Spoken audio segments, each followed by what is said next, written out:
자, 용도계 보기 전에 여러분 책 있잖아요. 책, 교재. 우리. 요 교재 가지고 계시죠? 첫 장을 한번 넘겨보실래요? 맨 첫 장. 아니, 맨 첫 장. 맨 앞에. 그거 보면 뭐가 나옵니까? 우측에, 좌측에. 라이브 가요라고 되어 있죠? 라이브 가요. 보입니까? 이게 뭐냐면, 다음 주 월요일부터입니다. 월요일부터, 오전에 이제 전경이 끝나고 나면 3시부터 5시까지 교수님들이 라이브로, 생방입니다. 생방. 진짜 생방으로, 특정 테마, 우리가 이제 시험에서 수험생들이 많이 틀리는 것들이 있거든요. 근데 공부를 하다 보면 여러분들 처음 하셔서 모를 수 있는데 재수하시는 분은 알 겁니다. 맨날 많은 데만 많은 것만 틀립니까? 틀리는 데만 틀리죠. 공부를 해도 틀린 데는 계속 틀리거든요. 그런 걸 갖다가 여러분들이 아마 그 학창 시절 공부할 때도 그런 느꼈을 겁니다. 그 부분만 찍어가지고 완전 뽀개기 작업을 할 겁니다. 완전 뽀개, 박살내는 작업을 할 겁니다. 시간을. 그 2시간을 거쳐서 하는데 요거 특징은 뭐가 특징이냐면요. 라이브 가의 특징은 완전 뽀개기를 어떻게 하느냐라고 했을 때 먼저 1시간 정도를요. 1시간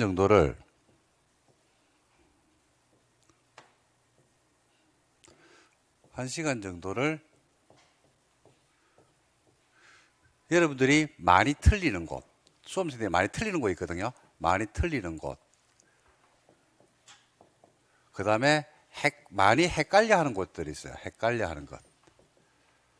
그 다음에 시험에 출제 가능성이 35에 출제 가능성이 높은 곳들이 있어요. 근데 여러분들은 출제 가능성이 어디가 높은지를 아직 잘 모르죠. 근데 강의하시는 분들은 알고 있거든요. 시험의 출제 패턴을 알기 때문에 제가 패턴을 가지고 분석을 해드리잖아요. 좀 전에 용도지역 같은 경우에 작년에 나와야 되는데 안 나왔잖아. 그러면 35회 때 무조건 내거든. 그런 것들은 시험에 무조건 내기 때문에 무조건 맞춰야 돼. 노는 줄, 시험에 나오면 그런 경우가 많아요. 나왔네 하고 틀립니다. 나왔네 하고 틀립다니까. 나왔네 이러면 뭐 해야 돼요? 맞춰야 되거든. 그냥 완전히 뽀개기를 해야 돼요. 그래서 이걸 1시간 동안 이런 것들을 완전 뽀개기를 할 겁니다. 쉬운 건 안 합니다. 완전 뽀개기 작업을 할 거예요. 그리고 여러분들이 이제 수업을 듣다 보면 궁금한 것들이 있어요, 없어요? 있죠. 궁금한 것들이 있는데 수업 시간에 질문을 하면 답변을 잘 안 합니다. 촬영을 하고 있어가지고 깜빡이 안 넣고 들어오면 답변 안 해줍니다. 그리고 깜빡이 넣고 들어와도 안 해줘요. 쉬는 시간에 이제 물어보면 답변해 주지. 요거는, 그리고 여러분들이 보통 게시판에다 글을 올리거든요. 그러면 한 2, 3일 안에 이제 교수님들이 텍스트로 답을 해줘요. 그게 아니고 요거 수업 들었죠? 들은 걸 가지고 Q&A.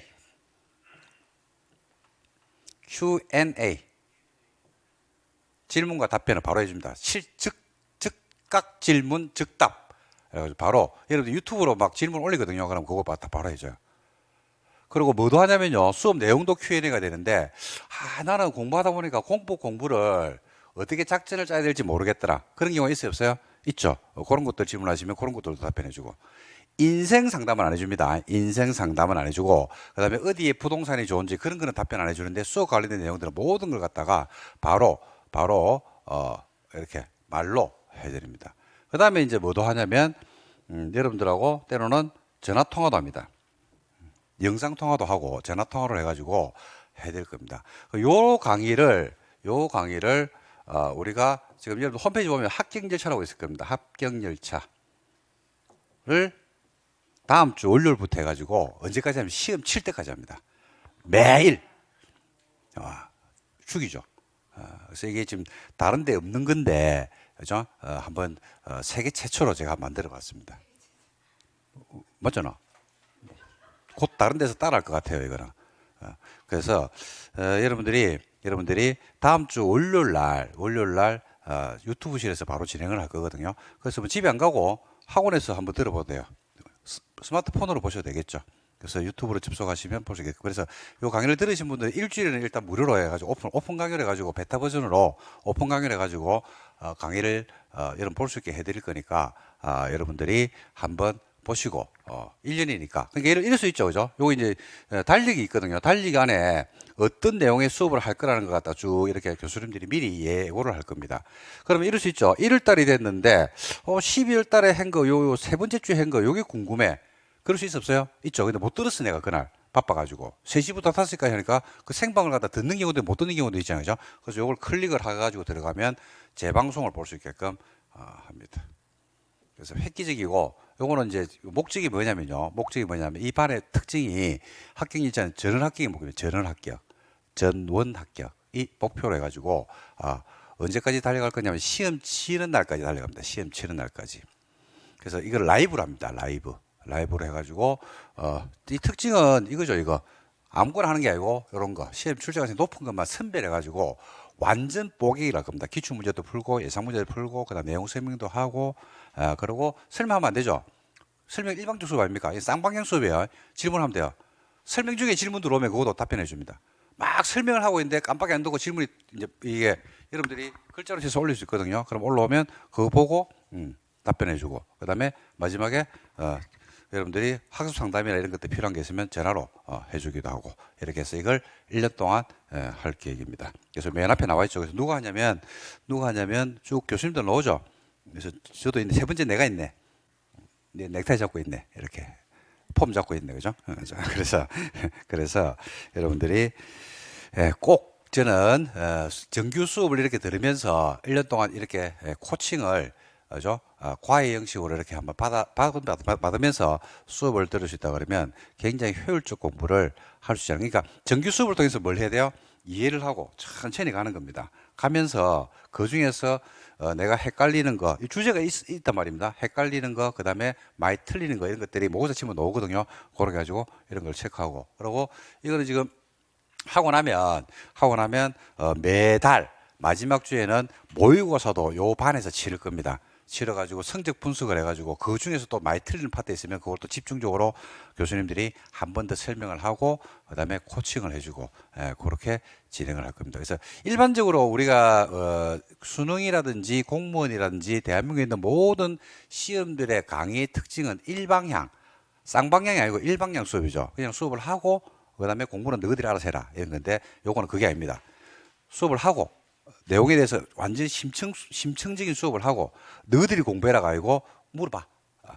그러면 그에 대해서 답변을 해주고 이렇게 하는 겁니다. 그래서 지금 이와 같이 서서 하는 게 아니고 오늘 앉아가지고 여러분들에게 제공할 겁니다. 교재는 아직 안 나왔는데 지금 교재는 거의 지금 편집 단계가 끝났는데 당분간 한 2주 정도는 프린트물로 해가지고 수업을 진행할 예정입니다. 자, 그래서 실 강의 듣는 분들은 대부분 다 여러분들 학원에 계시기 때문에 들으면 되고요. 그 다음에 인터넷 강의 들으시는 분들도 다음 주 월요일입니다. 월요일 며칠이에요? 네? 4일. 12월 4일부터 쭉 이렇게 가니까 잘 참고하셔가지고 한번 실력 향상에 도움이 됐으면 좋겠다. 그리고 좋으면 외부로 좀 알려라. 많이 듣게끔. 이해했습니까? 네. 자, 그래서 월요일날 우리 수업이 공시법이죠. 그 공시법부터 수업을 진행을 하게 될 겁니다. 자, 참고하시고 용도 구역으로 들어가겠습니다. 용도 구역으로. 이게 지금 맨 앞에 나와 있는 게 뭔 말인지 이해가 됩니까? 학계 콜센터가? 응? 콜센터입니다. 콜센터. 학계 콜센터. 그게 뭘 한다는 얘기입니까? 전화를 해가지고 바로바로 상담해주고 또, 그죠?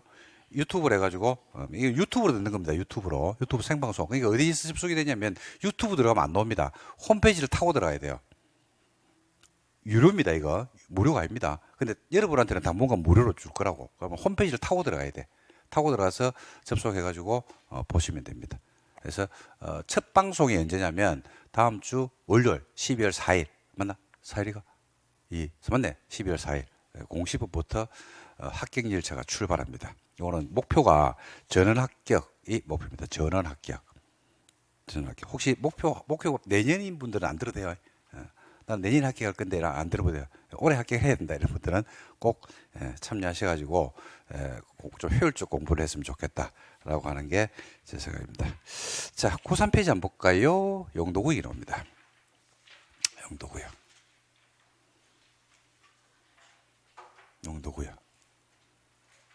교수님들 욕도 하고 막 그럴 겁니다. 이것도 몰라 이러면서 욕도 하고 막 그럴 수 있어요. 유튜브니까 이해를 하시기 바랍니다.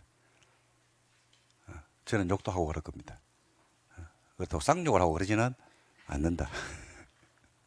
자, 용도구역은 용도구역은 용도구역은 토지용이나 또는 건물의 용도, 그 다음에 건폐율, 용적률, 높이에 대한 용도지역이나 용도지구가 행위제한을 합니까 안 합니까? 하죠. 그걸 만다 강화 완화해서 어떻게 정한다고요? 따로 정해요. 따로 정한다는 것은 용도구역은 용도지역이나 용도지구는 관계 있다 없다? 관계 없어요.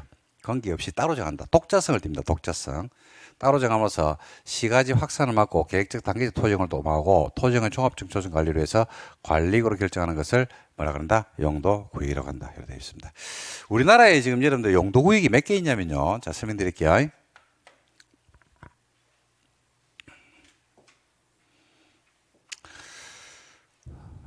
용도구역이 몇 가지의 용도구역이 있냐면 총 5개가 있어요. 5개. 용도, 구역.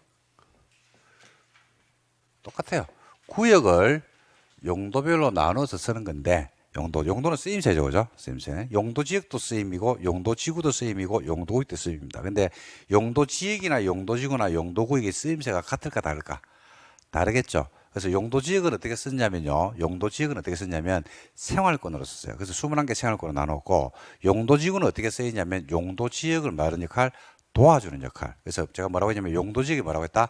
비서 내지는 부하라고 했죠. 용도구역은 뭔데라니까? 용도지역지구하고는 관계 있다 없다? 관계 없죠. 독자성, 독자적인 용도로 쓰는 겁니다. 독자성을 띈다 이렇게 보시면 되는데 이런 용도구역이 현재 우리 법 제도에서 허용되는 게 몇 개냐면 첫 번째가 여러분이 너무나 잘 알고 있는 개발 제한구역이 있습니다. 여러분 뭐라 불러요 이걸? 그렇지, 그린벨트라고 부릅니다. 두 번째가 처음 들어보실 수 있어요. 시가화 조정구역이라고 있습니다. 설명드릴게요. 시가화 조정구역. 그 다음에 세 번째가 수산자원 보호구역이 있습니다. 수산자원을 보호하는 데입니다. 그 다음에 네 번째가 도시 자연 공원구역이라고 있습니다. 그 다음에 이제 마지막이 관리계획에서 여러분 6번, 6번째 있죠. 막내. 그게 바로 뭐냐면 입지 규제 최소구역. 입지 규제 최소구역은요. 관리계획에 6번에 있거든요. 6번에 있는데 편제상 학계에서는 여기 있죠. 요. 야. 입지 최소구역. 야는 용도구역 일종으로 이렇게 봅니다. 그래서 같이 보시면 돼요. 그래서 총 몇 가지가 용도구역이 있다? 5개가 있습니다. 간단하죠? 간단하죠. 5개. 자, 정리할게요. 시험에 제일 많이 놓은 것부터 하겠습니다. 제일 많이 놓은 거. 자, 이런 용도구역을 어떻게 지정할까요? 용도구역 지정을 어떻게 할까? 그렇죠. 관리계획 절차를. 관리계획. 어떤 절차? 입안에서부터 결정 고시라는 절차를 거쳐서 지정하겠죠. 관리계획 절차. 제일 먼저 기초사고, 그 다음에 의견 듣고, 그 다음에 개발제한구역 지정에 대한 안을 입세우고 협의 시비를 거쳐서 그린벨트로 만다 지정하는 겁니다. 관리 절차를 거치는 거예요. 입안 결정 고시라는 절차를 거치는 겁니다. 근데 관리계획 결정권자가 누구냐라고 할 때 관리 결정권 누굽니까? 시도, 대도시. 누구라고요? 시도, 대도시가 원칙이죠. 예외적으로 누구도 관리계획을 결정할 수 있어요? 국장이 할 수 있죠. 국토교통부 장관이 결정하는 관리계획이 3개 있잖아요. 3개. 뭐든지 짱, 개, 시. 짱이 뭔데? 국장이 입안했을 때. 개가 뭔데? 개발제한구역. 그게 나온다고. 그 개발제한구역은 국토교통부 장관이 결정하는 거예요. 시가 뭔데? 시가화 조정구역이죠. 그죠? 시가화 조정구역은 국가계획과 연계가 되면 누가 한다? 국장이 하는 겁니다. 예외적으로 국장이 할 수 있죠. 어떻게 국장이 한다고요? 뭐하고 연계되면? 국가계획과 연계되면 국장이 하는 겁니다. 그 다음에 수산자원 보호구역의 지정권자는 누군지 알고 있죠? 수산자원 보호구역 누가 합니까? 그렇죠. 해양수산부 장관이 관리계획으로 결정을 합니다. 그러면 도시자연공원구역에는 언급이 없잖아. 그죠? 국장이 한다는 언급이 없잖아. 그럼 누가 한다는 얘기예요? 원칙이 한다 이 말이지. 원칙이 있는데 시도 또는 대도시장이 하는 것이. 그 다음에 시가화 조정구역의 지정권자는요. 원칙적으로 누가 되냐면 시도지사가 지정권자입니다. 대도시가 없습니다. 이거 조심해야 돼요. 대도시가 없어요. 그리고 입지규제 최소구역의 지정은요. 법조문에 누가 관리계획으로 결정하냐면 관리계획의 결정권자가 한다. 이렇게 표현합니다. 그러니까 시도, 대도시, 국장 이렇게 다 보시면 돼요. 이게 관리계획 결정권자입니다. 시험에서 제일 많이 나왔어요. 이게. 제일 쉽게 내가지고. 그러니까 문제를 출제할 때 상, 중, 하가 있거든요. 아, 원래 영도고익을 하로 출제하자라면 요걸 냅니다. 고난자를. 요거는 다 맞춰야 나오면. 이렇게 해서 고난자를 먼저 여러분들이 관리계 파트에서 끌어와야 돼요. 그 다음에 목적인데 개발 제한구역은 목적이 3개거든요. 3개. 목적 한번 볼까? 그린벨트 한번 볼까? 뭐로 돼 있는데? 라고 하니까 그린벨트 개발 제한구역. 누구는 국장은 이러죠. 국장은 이러노잖아. 국장은 이러노잖아. 시도 도시가 안 나오잖아. 국장은 이러노잖아. 국장은 이러노잖아. 국장은 이러노잖아. 국장은 이러노잖아. 국장이에요, 국장. 도시 무질서한 확산 방지. 도시 주변의 자연환경을 보면서 도시민들에게 건전한 생활환경을 확보하고 도시개발을 제한할 필요가 있거나 국방부 장관의 요청에서 보안상 도시개발을 제한할 필요가 있을 때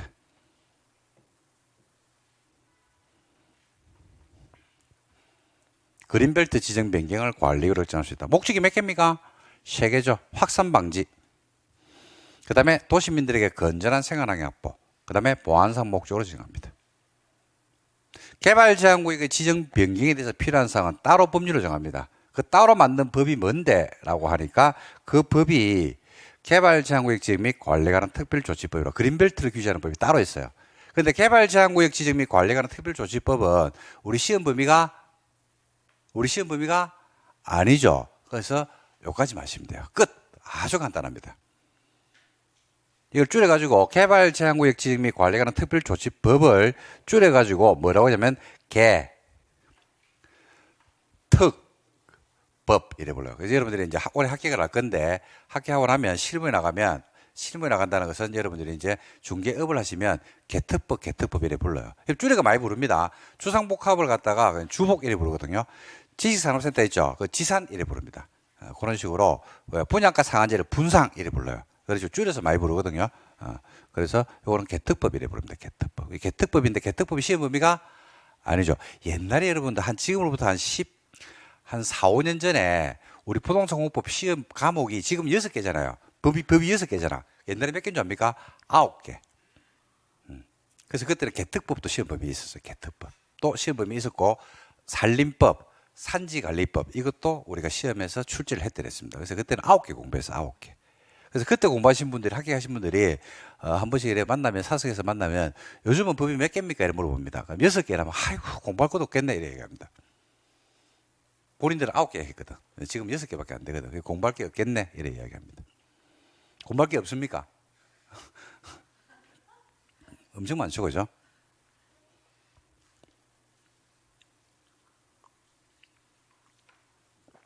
행위자도 어디서 합니까?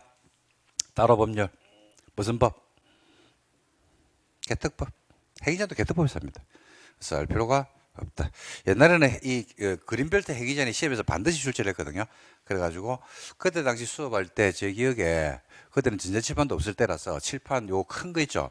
요거 전부를 저 끝에부터 끝까지 2페이지를 적어야 돼요. 싹 적어가지고 외우고 또 싹 지우고 또 한 페이지 더 적어 외우고 하루씩 외우고 막 그런 적이 있습니다. 진짜 그래도 시험 보면 시험에 꼭 나왔거든 그 행위자니. 여러분들 그린벨트에서 중개할 일이 있어요 없어요? 있죠. 그린벨트 중개할 일이 그린벨트 토지 같은 거 중개 많이 합니다. 지금 어저께인가 어저께 신문에 보니까 그린벨트를 해지하겠다는 이야기가 나오죠. 선거 때가 되니까 또 그 말이 또 나오더라고요. 그러면 이 그린벨트 개특법을 봐야 돼요, 여러분들. 개특법이 국회법 비슷합니다. 그래서 다 할 수 있습니다. 끝이면 되게 답니다. 간단하잖아요. 목적이 몇 개냐면 3개죠. 그린벨트는 주로 어디 지정되느냐라고 했을 때 한번 해볼게요. 자, 목적을 한번 적어보겠습니다. 제가 첫 번째 뭡니까? 그린벨트 목적 도시 뭐야? 무질서한 확산 방지, 도시민들에게 건전한 생활환경, 그 다음에 국방상, 보안상 목적으로 지정한다 이거죠. 그린벨트는 어디에 지정되느냐라고 했을 때, 자, 좀 보세요. 여기가 어떤 관할이 있거든요.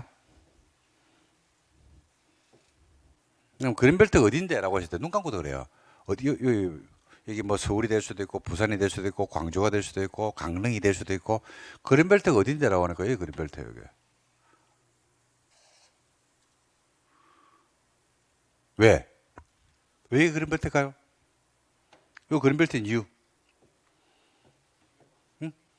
도시가 확산을 방지해야 되고요. 확산 방지를 하려고 그러면 퍼져나가는 걸 막아야 될 거 아니야. 어디에다가? 도시 외곽이죠. 여기에다가 뭐로? 그린으로 뭘 친다? 벨트를 치는 겁니다. 왜 그린벨트예요? 세계에서 극찬하는 제도입니다. 그린벨트는. 세계에서 극찬한다고요. 대한민국의 그린벨트라는 제도를. 와. 그러니까 도시에 확산 방지할 수 있는 그린벨트를 갖다가 지정해가지고 도시민들이 조금만 나가면 호흡할 수 있는 그런 공간을 갖다 마련해놨다 이거지. 극찬한 제도입니다.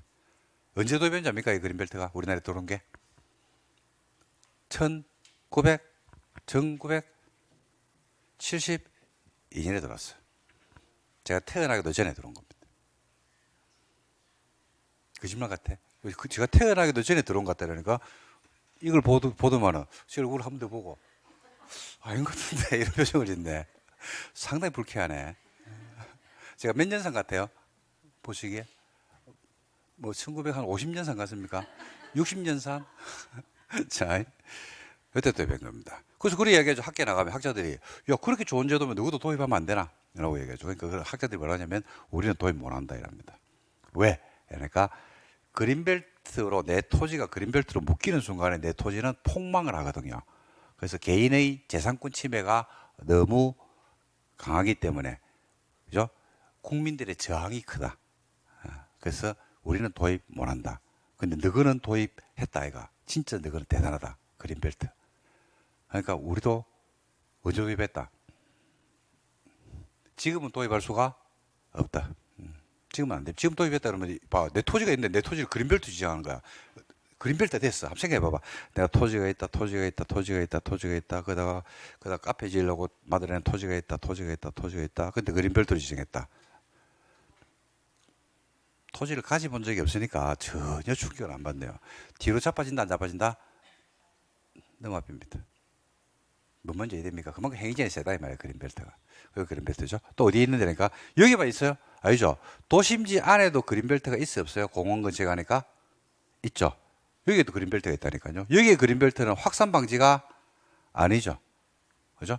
도시민들에게 건전한 생활환경을 목적으로 하기 위해서. 무슨 생활환경입니까? 건전한 생활. 여기에 있는 그린벨트 가면 목적이 건전한 생활이기 때문에 건전한 생활을 해야 돼요. 자, 그 다음에 군부대 같은 게 있어요 없어요? 있죠. 군부대가 보면 예비군 훈련장이나 군부대 도심지안에 있잖아. 그가 보면 초소 근처라든지 그 주변 지역이 뭐로 지정됐다? 그린벨트로 묶여져 있죠. 거기는 뭐 때문에 지정합니까? 확산 방지가 아니잖아. 여기서 건전한 생활하면 돼 안 돼? 안 돼. 총 맞아. 여기는 뭐 때문에 지정했다? 보안상 목적. 그러니까 왜 제가 이런 말을 하냐면요. 목적에 따라서 규제가 다르게 들어오는 거예요 이게.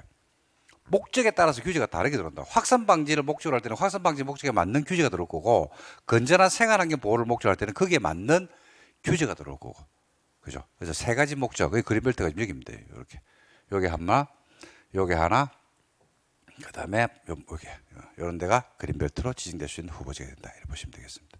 이해됐습니까? 오이 됐어. 그 다음에 그거 간단하죠?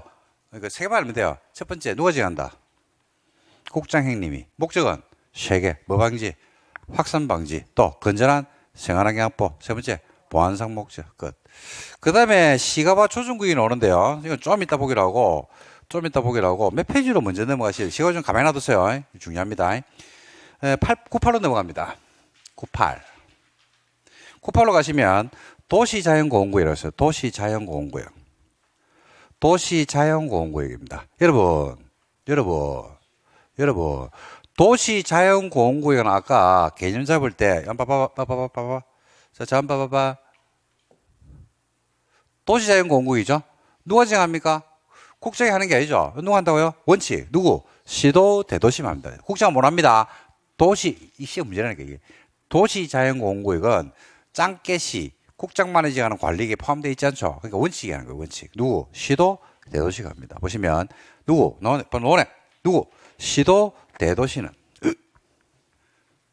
도시 자연환경 경관 산림을 보호하고 도시민들에게 건전한 여가 휴식 공간을 주기 위해서 도시재관에서 식생이 양호한 산지 개발을 제한한대요. 식생이 양호해야 돼.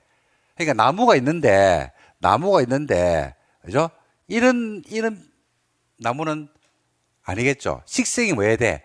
양호해야 돼. 나무를 조림, 육림을 잘해가지고, 어떤 산에 가보면 편백林들이 쫙쫙 뻗어가지고, 전나무, 잣나무가 쫙쫙 뻗어가지고, 그죠? 그런 울창한 숲을 이루는 것들이 있어요, 없어요? 있죠. 하늘을 보면 하늘을 가릴 정도로, 하늘이 안 보일 정도로 해가지고 쫙쫙 뻗은 나무들이, 아름들이 막 이런 것들이 한꺼번에 관리되고 있는 것들이 있잖아요, 그죠? 거기입니다, 거기. 줄 어디 가면 그렇게 돼 있습니까? 주로 어디 가면 식생양원 산지 개발을 제한해가지고 그런 나무들이 막 모여 있어요. 군락지를 이러면서. 네? 휴양림, 수목원. 휴양림이나 수목원 있는 데 가면 나무들이 그런 나무들이 있잖아요. 그죠? 그리고 또 어디 가보면 머섯나무, 금강송 군락지, 전나무 군락지, 잣나무 군락지 이런 데 가지고 TV에 한 번씩 나오잖아요. 근데 가보면 거기서 막 힐링하러 가가지고 그런 데 어떻게 걷습니까? 빨리 걷습니까? 천천히 걷습니까? 응? 아니 빨리 걸어. 그 등산을 하는 거야. 그거는 산책을 하는 거야. 그거는 등산하는 게 아닙니다. 산책하는 거야. 그죠? 뭐 마시면서 공기가 이거 피톤치 마시면서 맞추는 게 한 개도 없네. 자, 그래서 그런 데가 도시자연공원구역입니다. 도시자연공원구역. 남이섬에 가면 은행나무들이 쫙 있죠. 좋죠, 그게. 그 다음에 저게 어디고? 갑자기 생각이 안 나네. 몇 번 갔는데 편백이 아니고 거기가 생각나면 얘기해 줄게요. 자, 언제 생각날지 나도 모르겠다. 너무 좋던데. 관리구로 결정할 수 있다. 그리고 도시자연공구역 지정 변경에서 필요한 사항은 따로 정합니다. 이것도 무슨 법이세요? 도시공원 및 녹지하는 법률이 있죠. 그러니까 시험 범위가 아니죠. 그게 끝이에요, 이게. 끝. 시험 범위가 아니잖아. 이거 보면. 그리고 행위자는 어디서 합니까? 그죠? 도시공원 및 녹지에 관한 법률에서 행위자를 하거든요. 그래서 이것도 시험 범위가 아니기 때문에 여기서 한다 정도만 하시면 돼요. 그래서 요거는 시험에 나올 게 두 개밖에 없어요. 누가 한다?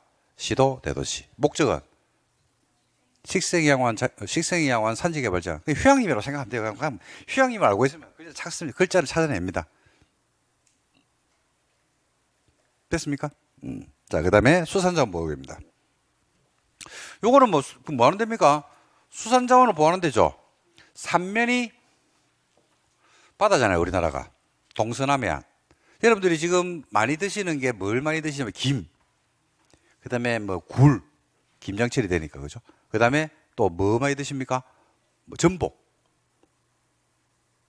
그런 거 많이 드시잖아요. 그런 것들이, 다시마 이런 것들이 다시 자연산이 아니잖아요. 양식을 하잖아요. 어디서 많이 합니까? 그렇죠. 남해안에서 많이 하잖아. 여기서 많이 하잖아. 그 남해안에 가보면 여러분들 여기 서가지고 남해안에 통영이나 여수 이런 데 가보면 바다에 보면 바다가 하얗게 해가지고, 그죠? 양식을 하고 있잖아요. 그죠? 고기입니다. 여러분들이 드시는 광어, 우럭 이런 것들 여기서 양식을 하잖아요. 대부분의 양식들. 동해안은요, 여러분들 알다시피, 그죠? 파고가 높아요. 파도가. 깊고. 물이 차고. 그 다음에 서해안은 조수 간만의 차가 너무 심해.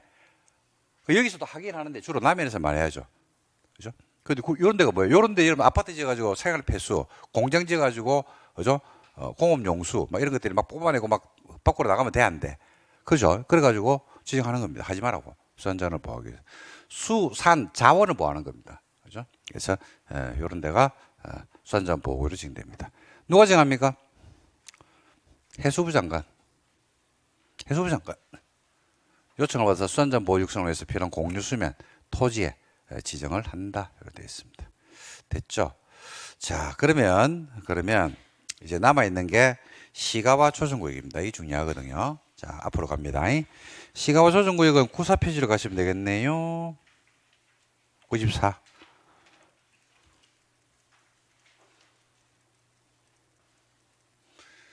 자, 시가와 조정구역인데, 시가와 조정구역 보시면, 자, 좀 전에 했죠. 자, 한번 보실래요?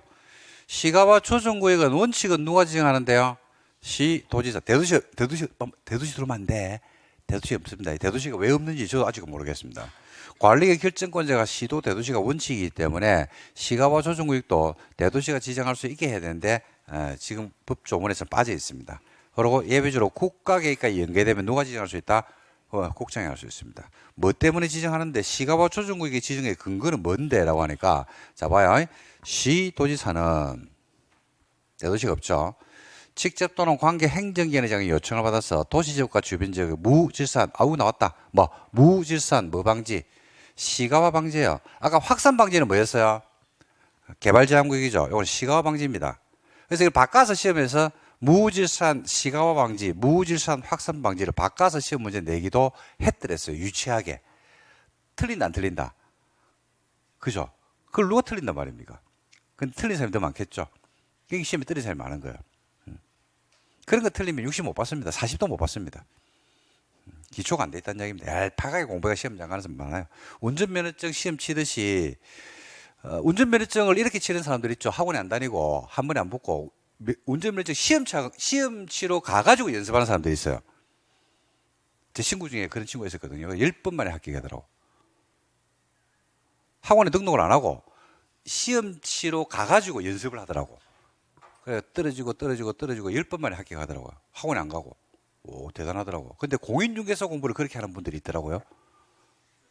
시험장 가가지고 공부를 하는 분들이 있어요. 그래가지고 20번씩 떨어지고 20년째 공부하고 있고 막 그런 분들이 있습니다. 시험은, 중개사 시험은요, 빨리 합격해야 돼요.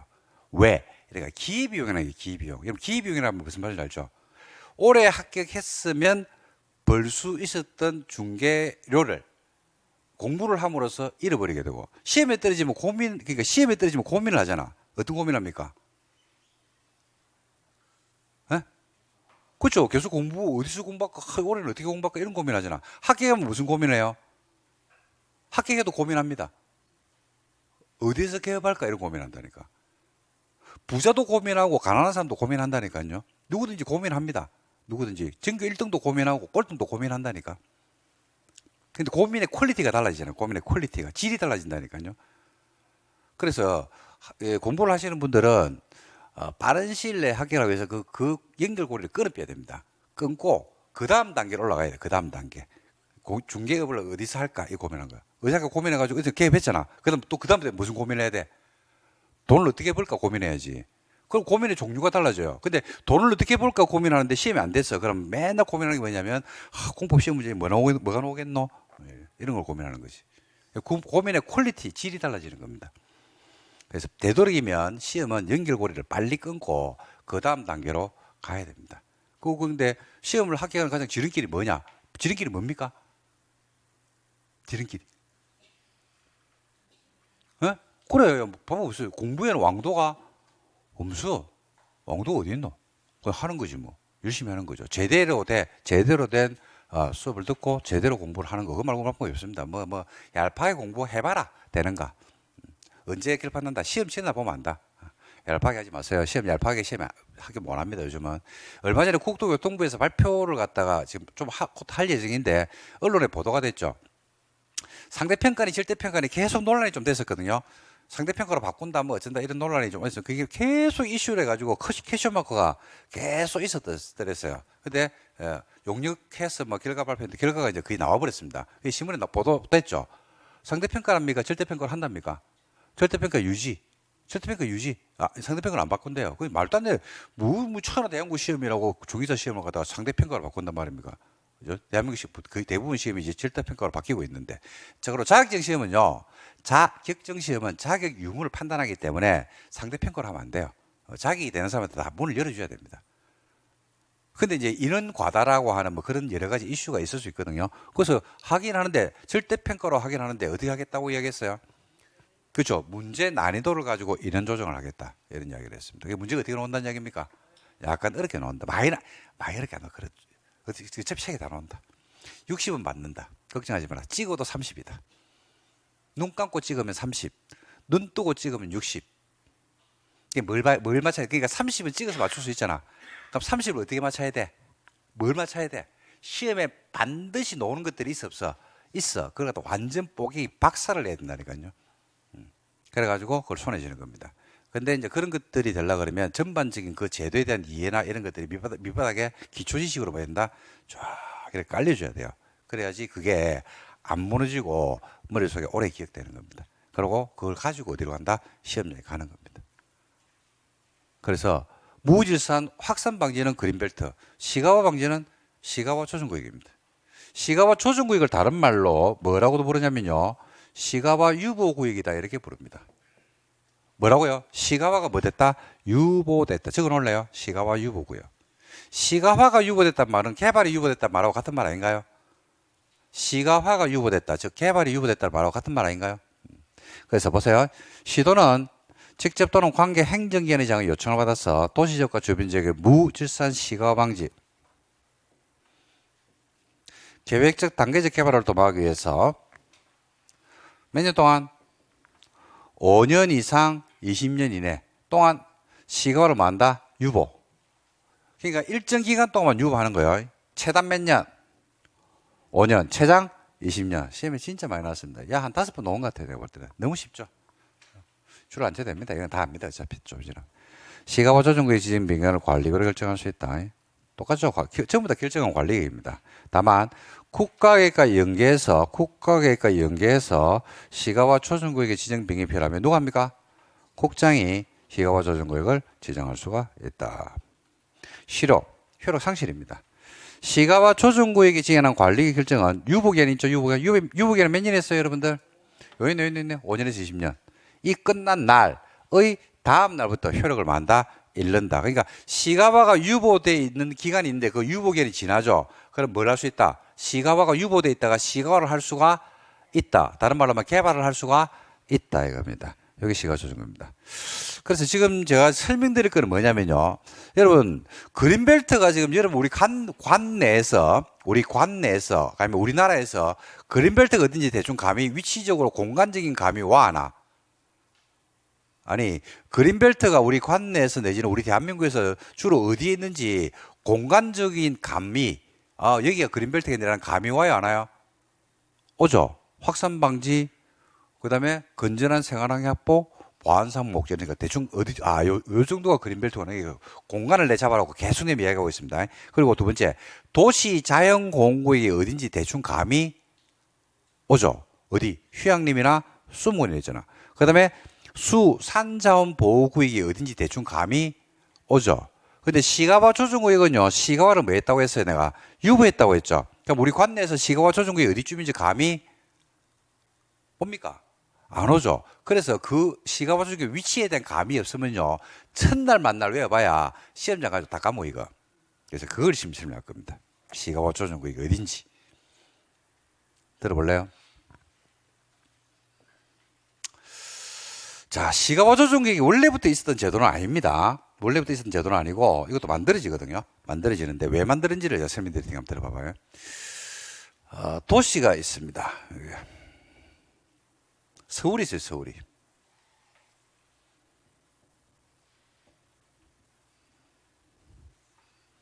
서울 옆에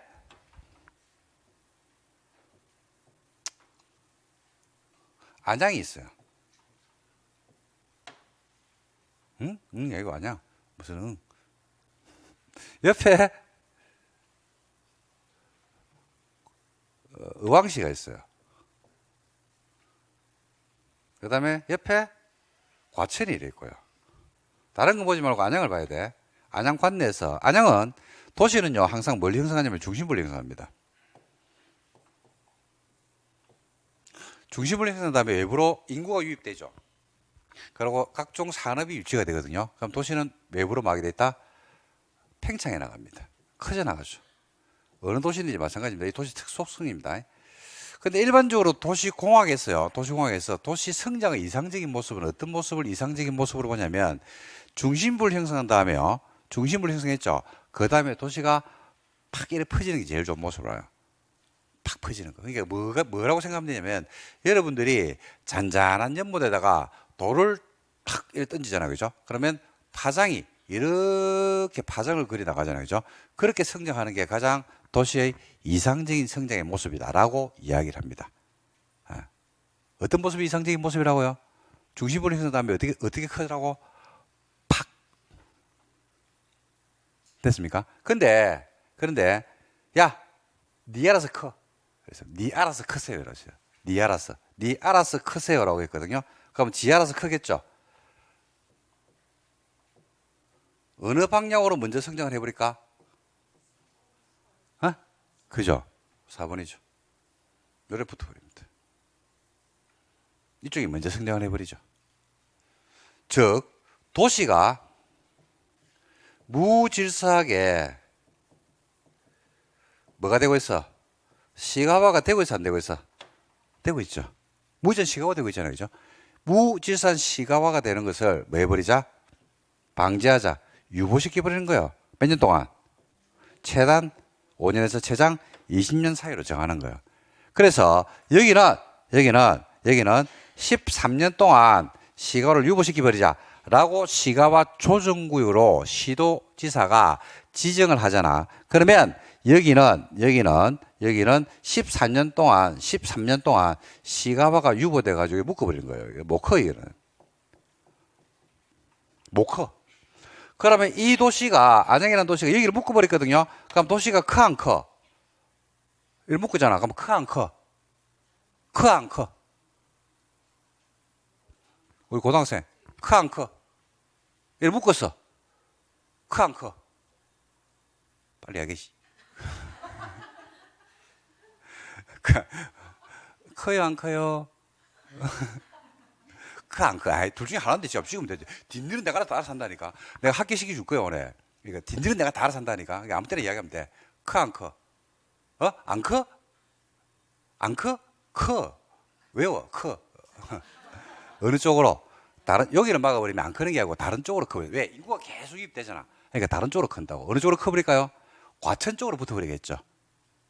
한쪽을 막아버리면, 풍선 효과라는 게 생겨요. 여기를 막는다고 해서 안 크는 게 아니고, 봐봐. 분재를 생각해라니까. 가지가 이렇게 커 나가는데 가지를 잘랐어. 그럼 나무가 안 커? 아니죠. 다른 쪽으로 큰다니까요. 그렇죠? 어느 쪽으로 크냐면 이쪽으로 커버린다고. 그럼 여기를 또 막아버리는 거야. 여기를 막아빈다니까요. 여기를 이렇게 막아빈다고. 그럼 커, 안 커? 여기는 5년 동안 막아버립니다. 커, 안 커? 다시. 학생, 커, 안 커? 맞췄어. 우와. 진짜 잘하네. 확인하겠어. 커. 어느 쪽으로? 다른 쪽으로. 자, 그러면, 여기서 도시가 이렇게 커져 나가거든요. 이쪽이 이제 막아버린 거야. 막은 쪽 말고 다른 쪽으로 크는 거야. 그럼 시간이 지나겠죠? 그럼 몇 년이 지났다? 여기는 5년 동안 묶어놨거든? 5년이 지나, 안 지나? 지나죠? 유보기간이 지나는 거야. 시가화를 유보했다는 말은 개발을 유보한 거예요. 그럼 유보기간이 지났잖아. 그죠? 그럼 뭘 할 수가 있어? 시가화가 돼. 이거 풀리는 거예요. 12년이 지나니까 이거 풀린다고, 여기가. 그죠?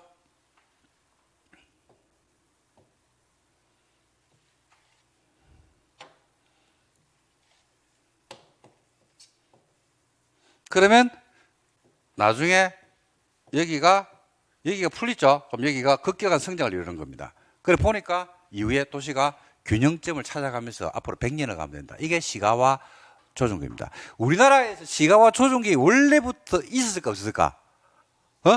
없었다고요. 그러니까 우리나라에 있는 도시들은요, 서울시, 그 다음에 6대 광역권, 인천, 대전, 대구, 울산, 부산, 광주는 그 지역 근처에 있는 소도시들이 어느 쪽으로 붙어버린다? 광역시로 다 붙어버려요. 그러니까 무질서한 시가화가 돼 있는 거야. 특히 수도권은 이게 엄청나게 심해요.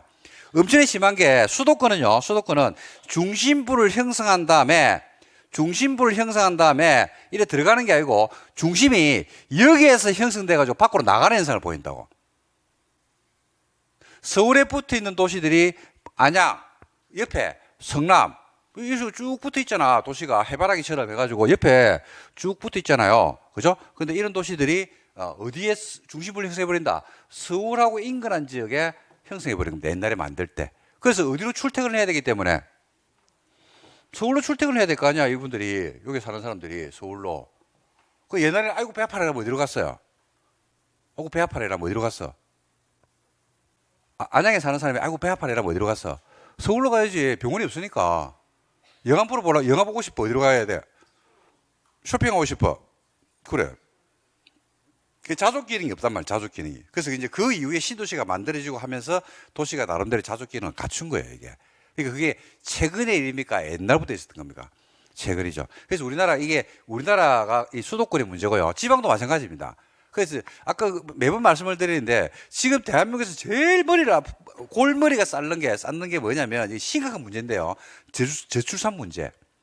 심각합니다. 이거 엄청 심각합니다. 우리 여러분들이 지금 편안하게 공부하고 있잖아요. 앉아 계시잖아. 지금 앉아 계시잖아. 여러분 앉아 계신 곳이 중동이야, 중동. 가자지구야. 공부할 수 있어? 가자지구에 있다니까? 공부할 수 있냐고. 그러니까 여러분들이 무슨 서비스를 받고 있어요? 무슨 서비스를 받고 있어? 안전에 대한 서비스를 받고 있는 거야. 군인들이 전방을 지키고 안전 서비스를 받고 있는 거야.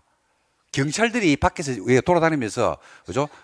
안전에 대한 서비스를 받고 있는 거야. 근데 인구가 자꾸 없어져. 그럼 군대 갈 사람이 없어. 그럼 국가를 누가 지키는데? 저출산 문제. 심각합니다.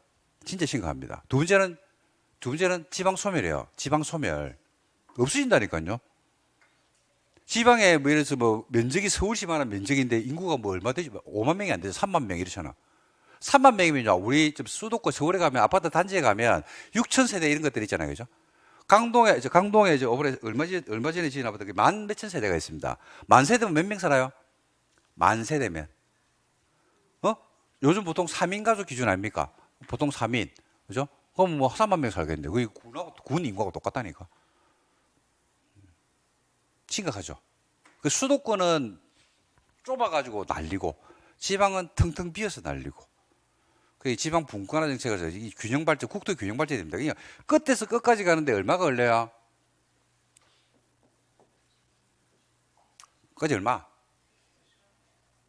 KTX 안 타봤나? 1시간? 또 1시간, 2시간 반. 2시간 반. 2시간 반 왔다 갔다 합니다. 왔다 갔다 하고 갈 수 있어요. 끝에서 끝까지. 그러니까 이게 지금 시가와 조정의 역할입니다. 그 시가와를 갖다 뭐 해놨다? 유보시켜놨다. 말라고. 무지산 뭘 막기 위해서? 시가와 방지를 위해서. 이렇게 생각하시면 되십니까?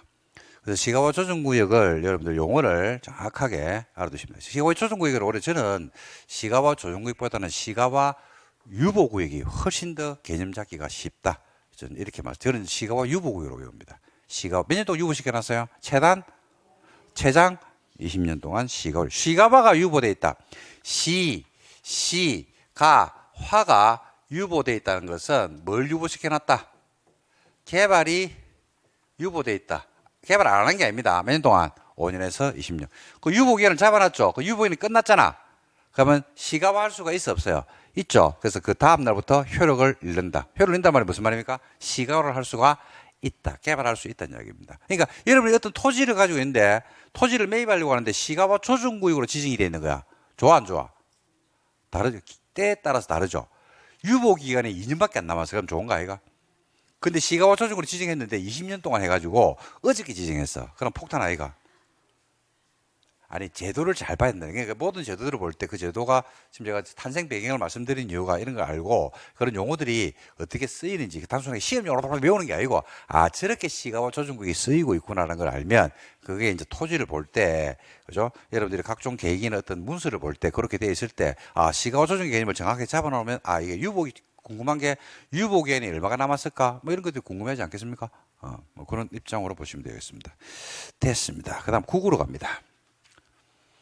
나머지는 여러분들 다음 강의할 때 할 겁니다. 행위전에 이런 것들은 국으로 갔어요. 국우. 마지막입니다. 입지규제 최소구역과 입지규제 최소구역 계획으로 보시면 돼요. 입지규제 최소구역입니다. 자, 입지규제 최소구역이란 말이 어렵죠. 글자가. 처음 하시는 분들은 상당히 어려운 말입니다. 근데 뭐 처음 하는데 입지규제 최소구역 보자마자 바로 막 뭐 외우고 줄치고 이거 아닙니다. 먼저 입지규제 최소구역이 어디 있는지부터 알아야 돼요. 공간 개념으로서. 자, 입지규제 최소구역은요. 다른 거는 국장 또는 시도 이런 오거든요. 근데 누구로 돼 있다? 관리계 결정권. 법조문에 그래 나와요. 법조문에. 옛날에는 국장으로 돼 있었거든요. 근데 어느 순간에 바깥 있어. 결정권자로. 모르겠어요. 왜 바꿨는지 모르겠는데 관리계 결정권자입니다. 보세요. 관리계 결정권자는 도시지역에서 복합적 토지용을 정지시켜 정비를 촉진하고 지역 거점 육성할 필요가 있다고 했는데 다음 하나 해당 지역과 그 주변 지역의 전부 일부를 입지 규제 최소 고유로 누가 지정할 수 있다? 관리계획 결정권자가 지정합니다. 결정권자가 누굽니까? 원칙 누구? 시도, 대도시. 예외적으로 국자. 이렇게 되는 겁니다. 이렇게 지정할 수가 있습니다. 어디 지정한지가 나오죠. 쭉 나오는데 여기 작년에 시험에서 출제가 됐습니다. 2번 나왔습니다. 벌써 시험에서. 뭐 엄청 쉽게 나온 거죠. 이런 것들 나오면 이제 이게 노출되어 있는 문제라서 문제가 엄청 쉽게 나왔다. 이렇게 이야기를 하는 겁니다. 자, 어디에서 지정하는지를 한번 잡아드릴 테니까 한번 보실래요? 요까지 하고 마치도록 하겠습니다. 시간이 금방 지나가죠? 아쉽지 않나요? 한 시간 더 할까? 싫어? 그만할까요? 예? 쓰러질 때까지 하라고요? 욕인지 칭찬인지 욕 같아. 욕입니까 칭찬입니까? 칭찬입니까? 여러분들도 칭찬 쓰러질 때까지 하래. 그 칭찬으로 들려요? 욕으로 들려요? 아 그래요? 그렇구나. 아 강의 재밌어요. 그만합시다. 허리가 아파서 안 되겠습니다. 허리가 아파서 안 되겠어. 자, 입지규제 최소고역 설명드릴게요. 다시 한 번 더 강조하는데 공법은 2개를 잡으면 돼요. 2개. 하나 흐름. 두 번째는 용어. 그 용어는 단순하게 글자가 아니고 그 글자가 차지하는 공간적 위치. 그걸 잡으면 그 절반이 끝이 났다고 얘기합니다. 그럼 책이 이제 해석이 돼요. 읽혀지면서. 그러면 수업이 재미가 있고 내용이 눈에 보입니다. 근데 이제 글자들이 안 읽혀지잖아요. 그죠? 그러면 공법책은 외국 원서하고 똑같습니다. 논문하고 똑같습니다. 그러니까 괴롭죠. 입지규제 최소고역인데, 자, 우리가 설명 한번 들어봐요. 글자를 봐야 되는데, 입지, 규제, 최소, 구역이라 이렇게 되어 있거든요. 와, 글자가 어려워요, 이게. 8자입니다, 8자. 음질이 8개야. 8개. 글자를 잘라봅시다. 우리가 글자를 자르면 개념을 좀 잡기 쉽거든요. 글자 어디 잘랄까요? 한번 잘라보세요. 불러주시면 제가 잘라보겠습니다. 첫 번째 자를 거는요, 이거 잘라줘야 돼요. 뭐일 쪽이더라? 용도구역입니다. 입지규제 최소에서 한번 글자 잘라볼게요. 어디 자를까? 오늘 아이스 사주신 분. 니 죽을 때까지 한번 해봐라. 라고 하시고. 글자를 잘라주세요. 이런 걸 한번 잘라보면 이게 머릿속에 팍 박힌다니까요. 아무한테나 이런 자기를 드리는 건 아닙니다. 그러니까 입지 규제 최소고역인데 명사가 입지 규제 최소라면 이제 글자를 한번 잘라봐라니까 어디서 잘라볼까요? 그러니까 입지 규제 최소고역 이렇게 읽으면 안 돼. 어떤 단어를 읽을 때 그 단어에 쉼표나 그죠?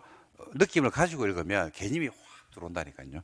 그걸 제가 한번 전달하고 싶어요. 거예요. 응? 입지를 규제를 최소. 뭐 말이고 그게 잘라라니까 글자를. 우리 학생 오늘 할게요. 최연소 할게요. 잘라봐.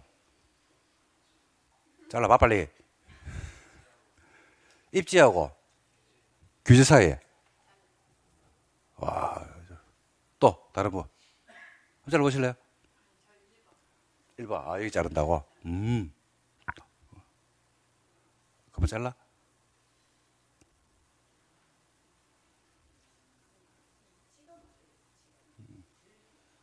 자, 그래서 시험 관계상 맞습니다. 여기 잘라야 돼. 잘했어. 이거 뭐 어떻게 읽게 되면요, 어떤 입지가 규제를 최소화시키는 용도구역이에요. 그래서 여기서 포인트가 어떤 입지인데, 그래서 이걸 시험에서 2개나 낸 거예요. 벌써 이 포인트거든. 이 포인트 이것 때문에 만들었거든. 자, 왜 만드는지를 설명드릴게요. 이 제도가 들어온 지가 한 6, 7년이 됐거든요. 원래 없던 제도입니다. 근데 6, 7년 전에 새로 들어왔어요. 이게 왜 들어왔느냐? 잠깐 간단하게 역사를 또 설명드릴게요. 90년대 이후에 90년대 이후입니다. 우리 대한민국의 개발이죠.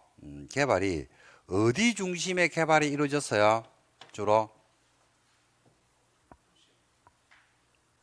90년대 이후입니다. 90년대 이후에 우리나라가 막 이렇게 개발이 될 거 아닙니까? 그 어디 중심의 개발이 많이 이루어졌어요? 주된 개발의 포인트가? 응? 어디? 신도시입니다. 신도시 중심의 개발이 이루어졌죠. 신도시 막 만들었다고. 그죠? 성남에는 분당을 만들고 안양에는 평촌을 만들고 그다음에 그 위에도 뭐 지자체별로 해가지고 부산의 해운대 뭐 광주 대구 할 것이 다 만들었어요. 자 근데 봐봐요. 여기에 부산이라는 도시가 있어. 뭐 서울도만 다 똑같습니다. 부산인데 이 신도시를 만드는 것이 이게. 자, 그럼 여기 누가 들어와요? 신도시를 만들었으니까 20만 명 규모, 30만 명 규모의 신도시를 만들었을 거 아니야. 아파트를 막 지을 거 아니야. 그럼 여기 누가 들어오냐고. 사람이 들어오지. 당연히 사람이 들어오지. 아이고, 허리.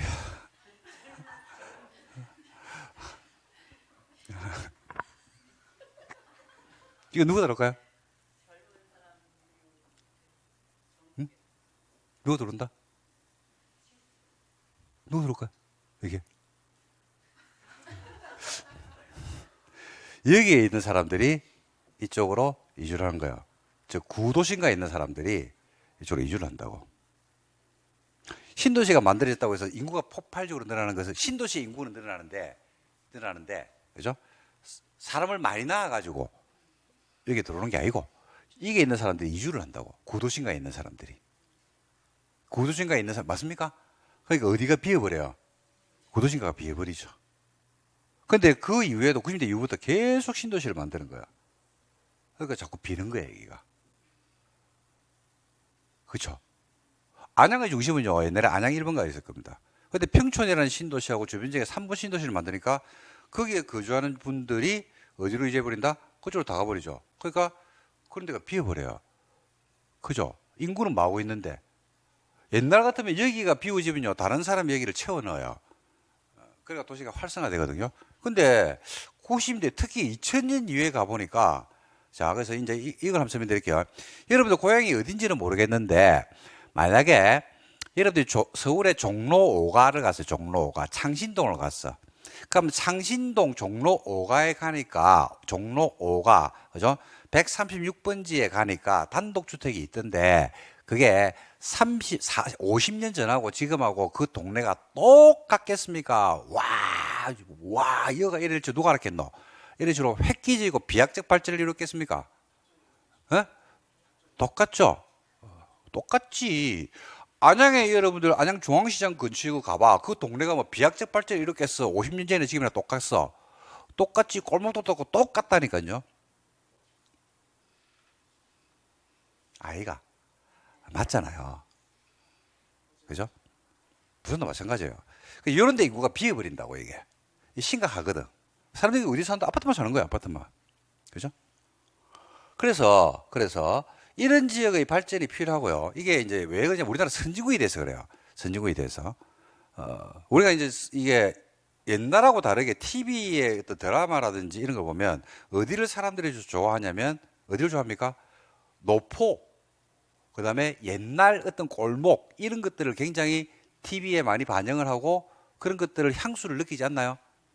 그렇잖아요. 근데 그런 데들이 사람들이 다 떠나버리고 있다 없다? 없어. 그러다 보니까 이런 지역의 개발의 필요성이 제기된 겁니다. 이게 실제로. 그러니까 신도시를 계속 만드는 정책은 좋은 정책이 아니라고 이야기해요. 일반적으로 전문가들은. 일부 지역에서 필요는 한데 자꾸 이렇게 만드는 건 안 좋은 이유가 인구는 마고 있는데 지금 0.7명이잖아요. 인구는 감소하고 있는데 자꾸 아파트를 지어가지고 그 도대체 누가 살 거냐. 우리나라는 공동주택 아파트가 많잖아요. 제일 많잖아요. 세계에서. 근데 우리가 실제로 여러분들도 그러잖아요. 유럽에 여행을 갑니다. 그럼 유럽에 여행을 가면 어디서 사진 찍고 일광을 하냐, 막 이러면서 사진 찍고 막 줄 서가지고 사진 찍고 막 일광을 하냐면 300년 된 건물 앞에서 사진 찍고 막 일광을 한다고. 그래가지고 우리나라 와가지고는 300년 된 건물 보고 침대 뱉다 빼고 아파트에 거주한다니까요. 이게 우리나라 현실인데 현실 지금. 600년 된 서울이란 그 좋은 도시를 허무는데 딱 20년 걸렸어요. 20년. 아파트로 싹 다 바꿔버리는데. 아니 600년 된 그 성곽 있고 그런 도시를 싹 지우는데 20년 만에 싹 지워버리고 아파트로 싹 다 바꿔버려 놨다니까 지금. 그죠? 뭐 그러니까 그런 문제가 있단 말이에요. 그러니까 이제 이 정책적으로 그죠? 이런 신도시를 만드는 정책이 필요는 한데 무분별하게 만드는 게 아니고 그죠? 어디를 좀 개발하자. 구도시인가? 여기는 기반 시설도 잘 돼 있고 잘 돼 있거든. 그죠? 여기를 한 번 더 다시 맞아 정비를 하자는 겁니다. 그게 바로 요거예요. 요거. 그래서 여기서 말하는 입지는 뭘 말하냐면요. 어디를 말한다? 100%는 아닌데 대부분이 구도시인가를 다시 개발해서 규제를 최소화시켜서 거기를 다시 어떻게 하자? 구도시인가를 갖다가 촉진시키자라고 하는 게 입지 규제 최소 구역입니다. 그래서 봐봐요. 우리가 내가 요새 말하는 입지를 뭘 한다고요? 구도심. 을 말하는데 요걸 딱 포인트를 잡고 와야 돼. 그래서 입지 세율은 어디 지정되냐면요. 1번 기본계획에 따르는 도심, 부도심의 생활권 중심지역이에요. 명동, 안양 1번가 이런 생활권 중심지역들. 명동 근처가 바뀌었겠어. 20년 전에 지금 30년 전에 지금 똑같겠어. 명동 성당 근처가 50년 전하고 지금 바뀌었겠어. 똑같겠어. 어? 똑같다니까요. 근데 똑같은 게 안 좋은 겁니까? 괜찮은 겁니까? 안 좋은 게 아니잖아. 그럼 지금 허물고 뭐 지으라고? 아파트 지으라고? 그건 아니거든. 그죠? 그런데, 그 다음에 철도역, 터미널, 항만, 청사, 문화시설 등의 기반 시설 중에서 지역 거점 역할을 수행하는 시설이 있는데 거기를 말 필요가 있더라? 정비할 필요가 있는 지역들이 있어요. 예를 들어서 여기 있는데 여기 100년이 된 거야. 그죠? 그럼 주변지역이 낙후돼 있어 안 돼 있어? 돼 있겠죠? 그런 지역을 정비하자. 그러니까 무슨 역은 아니고 광명역은 아니에요. 신설된 광명역 그런 데가 아니고 그죠? 오래된 역 주변으로 준비할 필요가 있더라. 그럼 거기가 입지의 최소 지정될 수 있는 거예요. 그 다음에 3개 이상의 노선이 교차하는 대중교통 결절지입니다. 결절이라는 것은 매절 결절을 써요. 3개 이상의 노선이 모여들어 가지고 있는 곳에 교통의 중심이야. 근데 주변 지역이 뭐 돼 있더라? 낙후돼 있더라. 그럼 거기를 개발하자는 이야기죠. 여러분들 3개 이상의 노선이 교차하는 곳들이 여기도 몇 군데 있죠. 그죠? 무슨 고속도로 지나가는 그 교차 지점들, 교통이 막 모여들잖아. 근데 주변 지역이 낙후돼 있더라. 그 다음에 정비법에 따르는 노후불량 건물이 밀집한 주거지역이나 공업지역입니다. 뭐가 빠져있네, 지금? 상업지역이 빠져있네. 상업지역이 왜 빠졌어요? 상업지역이 빠져있네. 주거지역하고 공업지역이랍니다. 노후불량 건물이 밀집해 있는 상업지역이 없어요. 왜 없어요? 왜 없어요? 모르겠는데요. 그렇죠. 왜 그러냐면 1, 2, 3번이 상업지역이에요. 그러니까 상업지역을 별도로 표시할 필요가 없죠. 1, 2, 3번이 상업지역 아이가. 도심, 부도심, 생활구중지역, 철도역, 터미널, 항만. 그 다음에 세계상의 노선이 교차하는 대중교통 결절지. 그러니까 뭐로 되어 있다? 주거지역과 공업지역만 나온 겁니다. 그 다음에 도시재생 활성화 지역은 특별법에 따르는 도시재생 활성화 지역 중 도시경제기반형 활성화 계획을 수립하고 있고, 그 다음에 6번 맨 끝에 3번에 근린재생형 활성화 계획을 수립하고 있는 지역이. 그 다음에 이제 구도심은 아닌데 들어오는 곳들이 하나 있죠. 이게 바로 뭐냐면 도시 첨단 산업단지라든지, 그죠? 그 다음에 소규모 주택 정비 사업입니다. 소규모 주택 정비 사업 시행구요. 소규모 주택 정비 사업은요, 그죠? 주택 수가 200세대 미만일 때 정비 사업을 하는 경우들이 있거든요. 그런 데서도 지정할 수 있다. 그러니까 전부 대부분이 첨단 산업단지를 제외하고는 전부 다 대부분이 뭐야? 구도심이에요. 그죠? 그래서 올해 시험 문제가 뭐냐면 다음 중 입지 규제 최소 구역으로 지정할 수 있는 곳이 아닌 곳은 나온 거야. 너무 쉽지. 너무 쉽지. 첨단 산업단지에다가 구도심이라고 끝인데 뭐. 이번에 시험에 나왔습니다. 2번 나왔습니다. 이번에 나오고 한 4, 5년 전인가 또 한번 나오고. 그래서 이걸 먼저 잡아야 됩니다. 제일 중요한 거는. 그런데 진행됐어요. 그러니까 우리 관내에서 이걸 들으면서 우리 관내에서는 어디가 입지 규제 최소로 지정될 수 있다라는 걸 한번 생각해 보는 것도 좋은 방법이 되겠죠. 저는 생각할 때는 어디냐면 안양 1번 갑니다. 안양역 근처. 안양역이 7, 80년 됐죠? 그죠? 그 주변 지역이 20년, 30년이나 지금이랑 똑같지 않나? 비슷하잖아요. 그죠? 그런 지역에 이제 그런 구도심가를 갖다가 좀 부활시키자. 그래서 그런 정책이 지금 지자체별로 굉장히 붐을 일으키고 있습니다. 그는 제가 볼 때는 상당히 좋은 방법이 아닌가. 신도시를 계속 만드는 거는 모르겠습니다. 그 전문가들마다 의견이 뭐 다를 수는 있는데 뭐 저는 개인적으로 필요는 하겠지만은 구도심가를 다시 살려서 고개를 부활시키고 뭐 구도심가에 보면 학교들도 지금 학생 수가 없잖아요. 저도 고향이 부산인데 제 학교가 없어졌습니다. 제 모교가 학생 수가 없어. 학생 수가 감소해가지고 없어졌어요. 없어. 진짜 없어요. 학교 없어져 버렸어. 그래서 한번 가가지고 한번 갔는데, 학교 없어. 어디 갔어? 이래 물어보니까, 동생한테 물어보니까, 야, 학교가 없어진 지가 얼마나 오래됐는데? 이래 얘기하더라고. 깜짝 놀랐습니다. 근데 그게 실제로 뭐 벌어지는 현상인데, 옛날에는 학생 수가 많아가지고 막 이부제 수업을 하고 막 그랬거든요. 이부제 수업, 주야. 이래가지고 이부제 수업 했는데, 학교가 없어졌어. 학생이 없다는 얘기지. 어디로 다 가버렸다. 근데 사람들 어디로 다 갔다? 신도시로 다 갔다. 신도시로. 자, 여기까지 정리를 하도록 하겠습니다. 그래서 오늘은 자, 한번 볼까요? 첫째 시간에 제가 뭘 했냐면 용도 지역을 가지고 설명을 한 번 더 드렸죠. 그죠? 그리고 21개 용도의 개념. 그 다음에 뭘 가지고 또 설명을 드렸냐면 용도 지역 지정 절차의 원칙과 특례. 원칙은 입안 결정, 고시는 절차를 거치는데 특례가 있었죠. 입안 결정의 특례. 고시는 해야 되죠.